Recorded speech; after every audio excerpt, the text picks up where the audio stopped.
Esto es Bajo la Mira Criminal. Aquí no hay especulación, hay hechos, expedientes y consecuencias. Casos reales, analizados con rigor. Abrimos el expediente.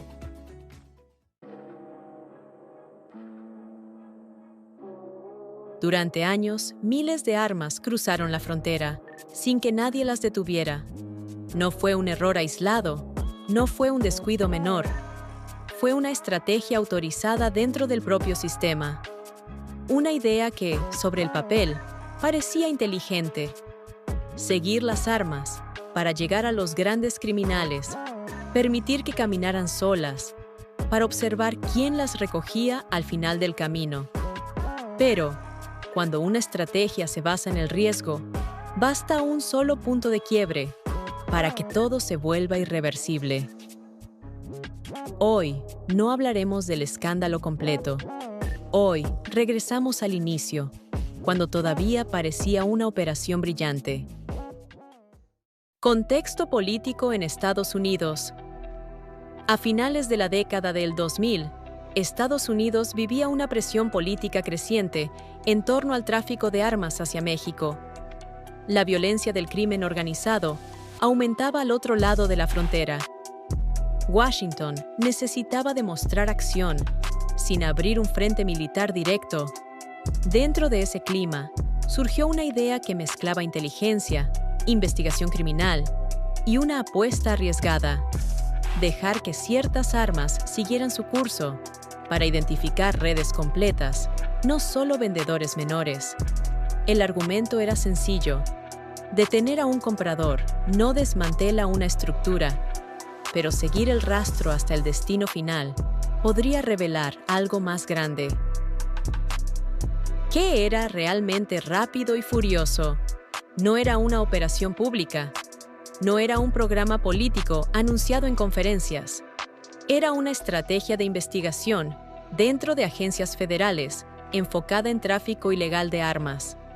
El concepto central se conocía como gunwalking. La lógica detrás era permitir que compradores sospechosos adquirieran armas bajo vigilancia indirecta. La teoría decía: si observas el recorrido completo, puedes identificar intermediarios, rutas y jerarquías. En la práctica, eso significaba algo incómodo. Agentes sabían que ciertas armas salían del radar, esperando que reaparecieran más adelante. La idea, que parecía inteligente. Muchos dentro del sistema veían el método como una evolución investigativa. En lugar de arrestos inmediatos, se buscaba construir casos más grandes. Era una mentalidad basada en inteligencia estratégica, no en resultados rápidos. El problema es que una estrategia puede ser técnicamente coherente y aún así fallar cuando entra en contacto con la realidad. El papel aguanta todo, la frontera no. Primeras alertas internas. Antes de que el público escuchara el nombre de la operación, ya existían dudas dentro de las propias agencias.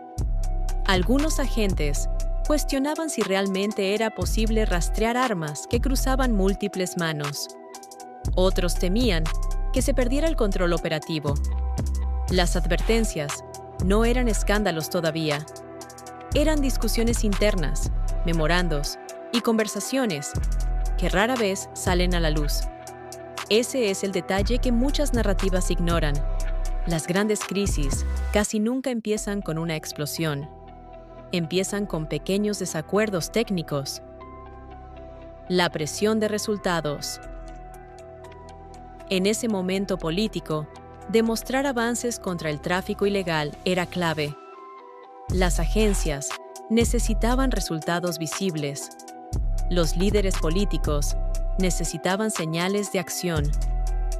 Cuando las instituciones sienten presión, las decisiones se vuelven más audaces y las estrategias arriesgadas comienzan a verse como soluciones necesarias. El factor fronterizo. La frontera entre Estados Unidos y México no es solo una línea en el mapa, es un espacio donde operan leyes distintas, agencias distintas y realidades completamente diferentes. Una decisión, tomada en una oficina federal, podía tener consecuencias inmediatas en otro país. Ahí comienza a formarse la tensión que marcará toda la serie. Una operación diseñada dentro de Estados Unidos, con efectos que pronto trascenderían su territorio. El silencio, antes de la tormenta. Durante los primeros meses, la operación avanzó sin convertirse en noticia nacional. No había titulares, no había audiencias públicas, solo reportes internos y decisiones que parecían parte de la rutina investigativa. El espectador necesita entender esto. Cuando algo funciona en silencio, nadie cuestiona demasiado. El problema llega cuando ese silencio se rompe. Las preguntas que nadie hacía en voz alta. ¿Quién garantizaba que las armas serían rastreadas correctamente? ¿Qué ocurría si desaparecían del radar? ¿Quién asumía la responsabilidad si algo salía mal? En ese momento, esas preguntas no dominaban la conversación pública, porque todavía no había una tragedia visible que obligara a responderlas. El momento en que todo cambia de dirección. En cada historia compleja existe un punto donde la narrativa comienza a girar. No ocurre de golpe, no llega con música dramática. A veces se trata solo de un reporte, una escena, un hallazgo que conecta piezas que antes parecían separadas. Ese punto todavía no es el escándalo, pero es la grieta por donde empieza a filtrarse la duda. La percepción pública contra la realidad operativa. Desde afuera, muchos imaginan que las operaciones federales funcionan como relojes suizos. Desde dentro, la realidad es más compleja.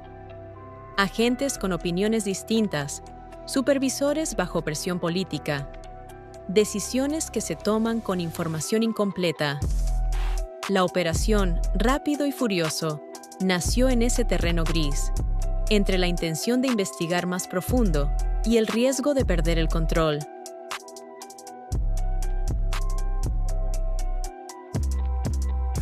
Hoy vimos el origen, la teoría, la lógica detrás de una estrategia que parecía viable.